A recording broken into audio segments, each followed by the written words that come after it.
ಧರ್ಮಸ್ಥಳದಲ್ಲಿ ಶವ ಹೂತಿಟ್ಟು ಪ್ರಕರಣ ಇದೀಗ ರಾಜ್ಯಾದ್ಯಂತ ಚರ್ಚೆಗೆ ಗ್ರಾಸ ಆಗ್ತಾ ಇರುವಂಥದ್ದು. ಈ ಒಂದು ಪ್ರಕರಣಕ್ಕೆ ಸಂಬಂಧಪಟ್ಟಿರುವ ಹಾಗೆ ಸುಪ್ರೀಂ ಕೋರ್ಟ್ನ ನಿವೃತ್ತ ನ್ಯಾಯಮೂರ್ತಿಗಳಾಗಿರುವಂಥ ಗೋಪಾಲ್ ಗೌಡ ಇದೀಗ ಸಾಕಷ್ಟು ಬೇಡಿಕೆಗಳನ್ನು ಸರ್ಕಾರದ ಮುಂದೆ ಇಡ್ತಾ ಇರುವಂಥದ್ದು. ಸರ್, ನಿಮ್ಮ ಆಗ್ರಹ ಏನು ಅಂತ? ನಂದು ಆಗ್ರಹ ಅಲ್ಲ, ನಾನು ಒಂದು ನಿವೃತ್ತ ನ್ಯಾಯಮೂರ್ತಿಯಾಗಿ ಈ ದೇಶದ ಪ್ರಜೆಯಾಗಿ ಕಳೆದ 3 ವಾರದಿಂದ ಪಬ್ಲಿಕ್ ಡೊಮೈನ್ ಸಾರ್ವಜನಿಕವಾಗಿ ಈ ಸುದ್ದಿ ಇರುವುದರಿಂದ ಮತ್ತು ಇತ್ತೀಚಿನ ವಿದ್ಯಮಾನಗಳು ಗಮನವನ್ನು ಹರಿಸಿದ್ರಿಂದ ಇಲ್ಲಿ ತನಿಖೆ ತ್ವರಿತವಾಗಿ ನಡೀತಾ ಇರದೇ ಇರುವುದರಿಂದ ಸಾಕ್ಷಿದಾರ ಫಿರ್ಯಾದರಾಗ ಕಂಪ್ಲೇಂಟನ್ನು ರಿಜಿಸ್ಟರ್ ಮಾಡಿರೋದ್ರಿಂದ ತನಿಖೆಯನ್ನು ಸರಿಯಾದ ದಿಕ್ಕಿನಲ್ಲಿ ನಡೀತಾ ಇರೋದ್ರಿಂದ ನಿನ್ನೆ ಕೆಲವು ಹಿರಿಯ ವಕೀಲರು, ಸಾಮಾಜಿಕ ಸೋಷಿಯಲ್ ಆ್ಯಕ್ಟಿವಿಸ್ಟ್ ಎಲ್ಲರೂ ಕೂಡ ಒಂದು ಮನವಿ ಕೊಟ್ಟಿದ್ದಾರೆ. ಅದಕ್ಕೆ ತಾವು ಪ್ರೆಸ್ ಕಾನ್ಫರೆನ್ಸ್ಗೆ ಬರಬೇಕು, ಇದನ್ನು ಪ್ರೆಸ್ನವ್ರ ಗಮನಕ್ಕೆ ತರಬೇಕು, ಸಾರ್ವಜನಿಕರ ಗಮನಕ್ಕೆ ತರಬೇಕು, ಸರ್ಕಾರದ ಗಮನವನ್ನು ಹರಿಸಬೇಕು, ಸರ್ಕಾರ ಇದರಲ್ಲಿ ತ್ವರಿತವಾಗಿ ಕ್ರಮವನ್ನು ಜರುಗಿಸಬೇಕು ಅಂತ ಹೇಳಿದಕ್ಕೋಸ್ಕರ ನಾನು ಇಲ್ಲಿ ಬಂದಿದ್ದೀನಿ. ನಾವು ಚೀಫ್ ಮಿನಿಸ್ಟರ್ ಅವರು ಆಶ್ವಾಸನೆಯನ್ನು ಕೊಟ್ಟಿದ್ದಾರಂತೆ.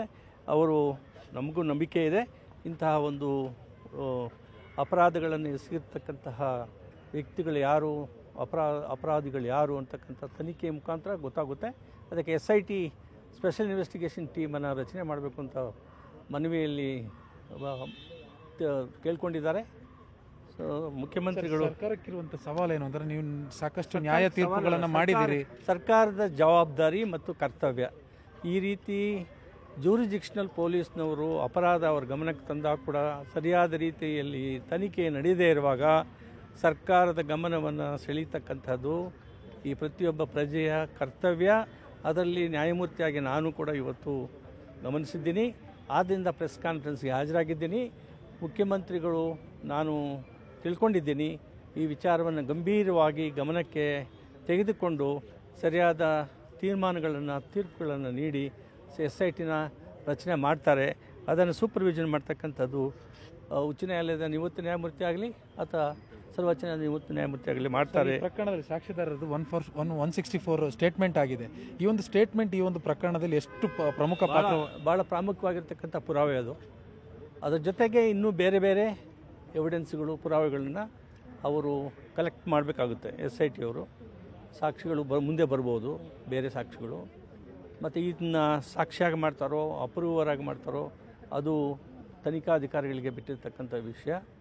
ಇನ್ನು ಮುಂದೆ ಸರ್ಕಮ್ಸ್ಟೆನ್ಷಿಯಲ್ ಎವಿಡೆನ್ಸು ಕೂಡ ಅದು ಕಲೆಕ್ಟ್ ಮಾಡ್ತಕ್ಕಂಥದ್ದು ಆಗ್ತದೆ. ತನಿಖೆ ಸರಿಯಾದ ರೀತಿಯಲ್ಲಿ ಸರಿಯಾದ ದಿಕ್ಕಿನಲ್ಲಿ ನಡೆದರೆ ಎಲ್ಲ ವಿಚಾರಗಳನ್ನೆಲ್ಲ ಪುರಾವೆಗಳನ್ನೆಲ್ಲ ಶೇಖರಣೆ ಮಾಡಿ ಚಾರ್ಜ್ ಶೀಟ್ ಹಾಕಿ ಅಪರಾಧಿಗಳ ಮೇಲೆ ಪಾರದರ್ಶಕವಾಗಿ ತನಿಖೆ ನಡೀಬೇಕು ಅಂದರೆ ಸರ್ಕಾರ ಯಾವ ಥರದ ನಿಲುವುಗಳನ್ನು ತಗೋಬೇಕು ಅನಿಸುತ್ತೆ ಸರ್ ನಿಮಗೆ? ಪಾರದರ್ಶಕ ಅದು ಹೇಳಿದ್ವಲ್ಲ, special investigation team must be constituted consisting of the honest and able officers who are plenty in our state.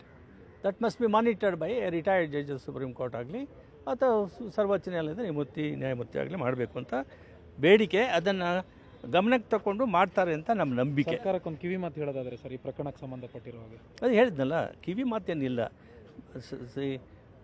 Chief minister ಬಹಳ ಗ್ರೇಟ್ ಅಡ್ಮಿನಿಸ್ಟ್ರೇಟರ್, ಒಳ್ಳೆಯ ಆಡಳಿತಗಾರ, ಸೂಕ್ಷ್ಮವಾಗಿ ವಿಚಾರಗಳನ್ನ ಪರಿಶೀಲನೆ ಮಾಡ್ತಕ್ಕಂಥ ಸಾಮರ್ಥ್ಯ ಇರತಕ್ಕಂಥ ಒಬ್ಬ ಮುಖ್ಯಮಂತ್ರಿ.